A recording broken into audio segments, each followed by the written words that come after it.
Hoje a gente vai fazer a correção dos módulos dos capítulos que a gente viu nas aulas anteriores. Então a gente vai fazer a correção do capítulo 5, 6 e 7. O capítulo 5 ele fala sobre renascimento comercial e renascimento urbano. O capítulo 6 ele fala sobre as crises do século XIV. E o capítulo 7 ele fala sobre renascimento cultural e renascimento científico. Se você não viu o vídeo ainda, dá uma olhadinha lá no vídeo. Tá explicando tudo bonitinho. Se ficou com alguma dúvida, comenta. Coloca nos comentários a sua dúvida e a gente faz um vídeo tirando todas as dúvidas de vocês, tá bom? Então assim, ó, pega aí o seu livro, pega lápis borracha e vamos começar a corrigir.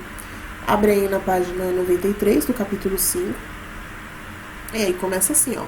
Qual é a relevância das cruzadas para o renascimento comercial? Então, as cruzadas, elas serviram para unir as relações comerciais entre Europa e Oriente. Então, ela uniu Oriente e Europa. E aí vai, obviamente, facilitar o renascimento comercial. A questão 2. Explique a importância das rotas comerciais para as mudanças ocorridas na Baixa Idade Média. As rotas comerciais, elas serviram para integrar os mercados europeus e as cidades do Oriente, possibilitando o renascimento comercial. Qual é a relação entre o crescimento das cidades e o surgimento de um novo grupo social na Baixa Idade Média? Esse novo grupo social nós vamos chamar de burguesia. Então, qual é a relação do crescimento das cidades com o surgimento da burguesia? Bom, com o crescimento das cidades, com o surgimento das cidades, surgem também os burgos. E os burgos é onde nasce essa camada social que a gente vai chamar de burguesia. É o burguês que vai se dedicar ao comércio. Ele vai ser o comerciante, ele vai ser o mercador, ele que vai fazer as atividades bancárias, como a usura, que é emprestar dinheiro cobrando juros, tá? A questão 4 aqui, ó.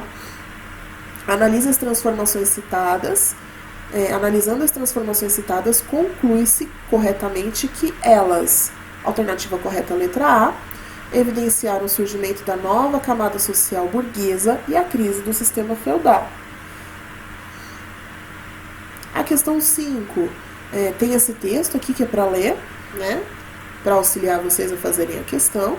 E aí aqui, considerando o trecho apresentado, por que podemos afirmar que o surgimento da burguesia motivou o fim do feudalismo? O feudalismo ele dificultava o comércio. Dessa forma, quanto mais a burguesia ganhava força, quanto mais comércio tinha, mais o feudalismo enfraquecia, né? Então, o feudalismo ele dificulta o comércio, a burguesia está crescendo, está fortalecendo o comércio, consecutivamente, fortalecendo o comércio, enfraquece o feudalismo. Que é a página 94, questão 6. A ilustração a seguir retrata homens medievais trabalhando em uma corporação de ofício. Organize os termos a seguir na ordem hierárquica de uma corporação de ofício. Então, o primeiro, o mais importante da corporação de ofício era o mestre, o segundo eram os companheiros e o terceiro eram os aprendizes. Os companheiros eram os trabalhadores mesmo, né? Aqueles que sabiam executar determinada função, mas não eram donos de uma oficina. O mestre, ele era o dono da oficina e os aprendizes, como o próprio nome já diz, estavam aprendendo, como se fosse estagiário, mais ou menos. A questão 7 vai falar das feiras, que era o local onde acontecia o comércio, né? Então, lendo aí esse enunciado, lendo aí esse textinho, letra A. Explique 2 fatos que contribuíram para o renascimento do comércio e da vida urbana no contexto europeu. Um que a gente pode falar é o excesso de mão de obra no campo, o que fez com que os trabalhadores saíssem do campo e fossem para as cidades, desenvolvendo aí o artesanato, o comércio. E outro fator também é as cruzadas, né? Com a reabertura do mar Mediterrâneo também proporcionou aí a volta do comércio. E a letra B, explique o significado das corporações de ofício que se difundiram a partir do século XII nas cidades europeias. As corporações de ofício eram associações que uniam os trabalhadores que praticavam determinado ofício. Então, tinha corporação de ofício para os padeiros, tinha corporação de ofício para os ferreiros, para o sapateiro, para o marceneiro e por aí vai. Ela estabelecia regras, ela regulamentava o processo de produção, ela regulamentava preço e também era local onde os aprendizes aprendiam um novo ofício.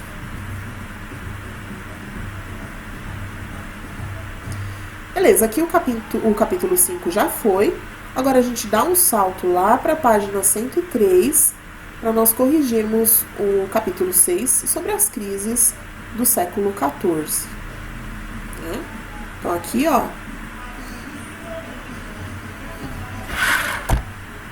Então aqui, turminha, ó, na página 103, no capítulo 6, as crises do século XIV, né? Então vamos corrigir essas atividades aí também.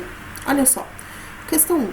Por que podemos afirmar que a crise do século XIV foi um momento de transição? Ou seja, por que o século XIV foi um momento de passagem do feudalismo para o Renascimento? Né? Então, assim, foi um processo de transição por vários fatores. Então, por conta das guerras, da fome, das epidemias, as mudanças econômicas, por conta do capitalismo. Então, vários aspectos da sociedade europeia passaram por essa transição. E esses aí são os fatores. A 2, vocês vão analisar o mapa aqui sobre a peste negra. Ó, zonas mais castigadas pela epidemia, tudo isso daqui. Rotas terrestres ou marítimas, né, e as bolinhas, o centro de difusão. Aí tem o texto para ajudar vocês. Então vamos lá. A análise permite associar a rápida propagação da peste negra na Baixa Idade Média Europeia a fatores como, alternativa correta aqui, letra D, intensificação das transações econômicas entre o Ocidente e o Oriente, né, porque daí vinham os navios do Oriente aqui lá para a Europa, e eles vinham cheios de ratos, e isso fez com que a epidemia se espalhasse, principalmente através de cidades italianas e Constantinopla, que era a capital do Império Bizantino lá no Oriente. Lembra que a gente falou disso lá no comecinho do ano? Então, a alternativa correta é a letra D. Agora lá na página 105, questão 3. A disseminação de várias dessas doenças era facilitada, entre outros motivos, letra A, condição precária de higiene. Lembra que eu falei para vocês lá no vídeo anterior, falando da crise do século XIV? Se você não assistiu, assiste lá.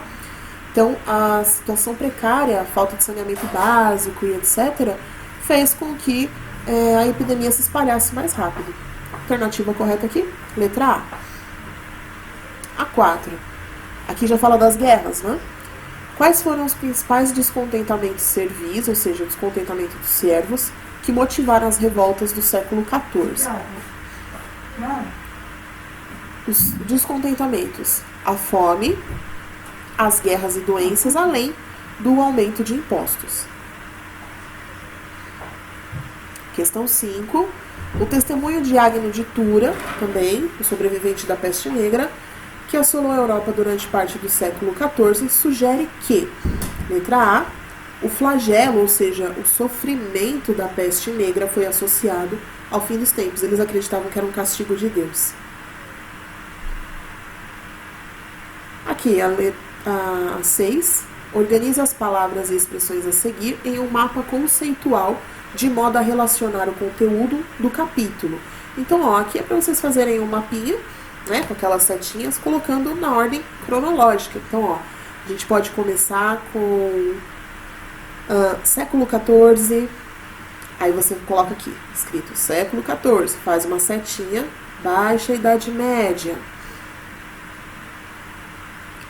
Aí a gente vem aqui, ó, mudanças, transição, né? Mudança, transição. Aí você coloca várias setinhas em transição. Quais foram os motivos dessa transição?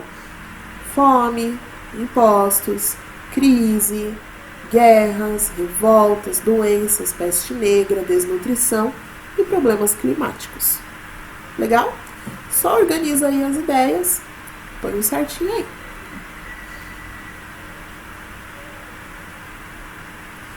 Agora a gente vai para o capítulo 7. Aqui, turminha.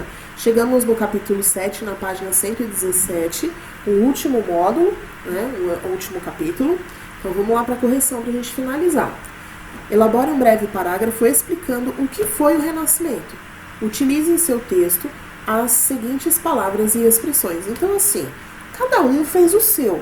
Aqui é só uma ideia, mas a síntese, a ideia desse exercício é você escrever um parágrafo historicamente correto, ou seja, tem que ter um sentido referente ao Renascimento e usar essas palavras aqui, ó. Por exemplo, o que nós poderíamos fazer? O Renascimento, ele vai ser a próxima fase após a Idade Média. O Renascimento, ele foi inspirado na arte da Grécia e Roma, trazendo ideias do humanismo, de vários pensadores, praticando experiências científicas e apagando de vez a Idade das Trevas. É uma ideia. Precisa fazer igual você fez agora? Não precisa. Cada um faz o seu, desde que tenha um sentido histórico. Ok? A2.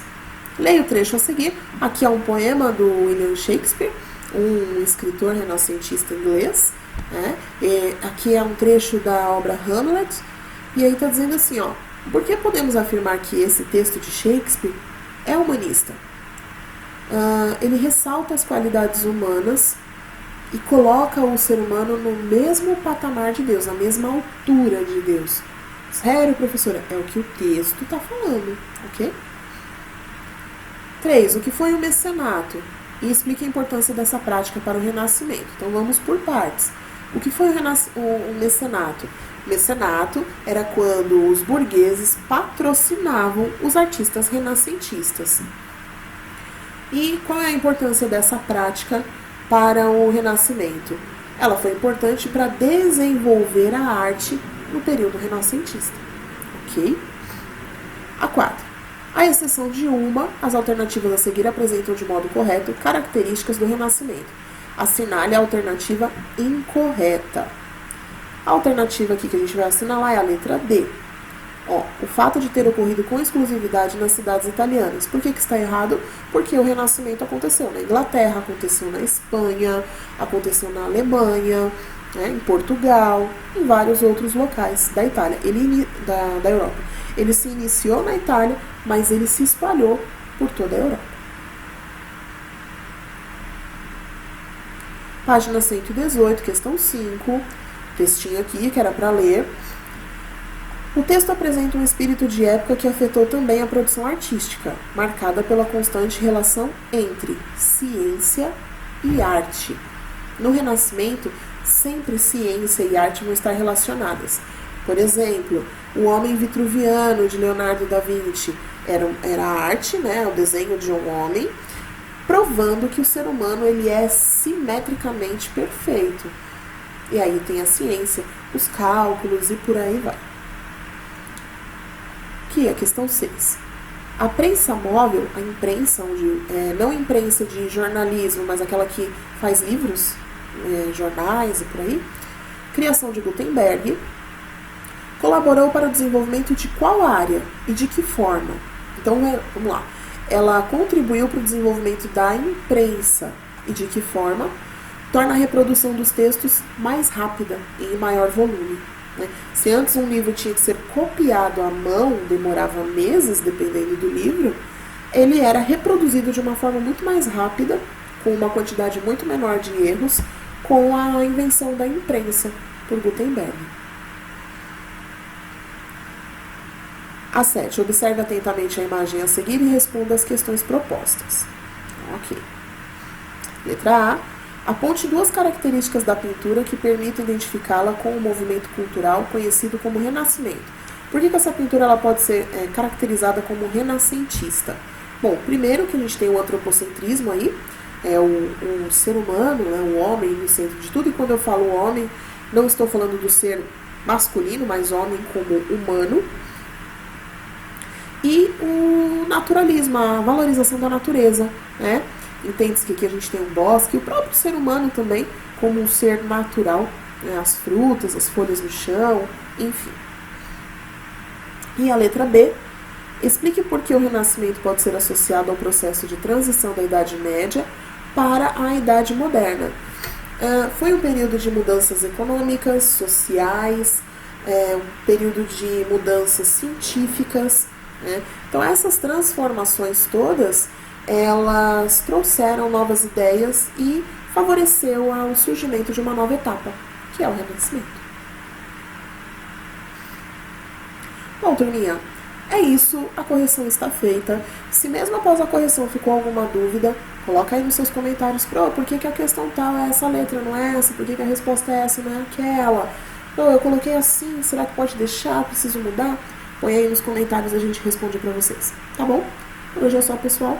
Beijos.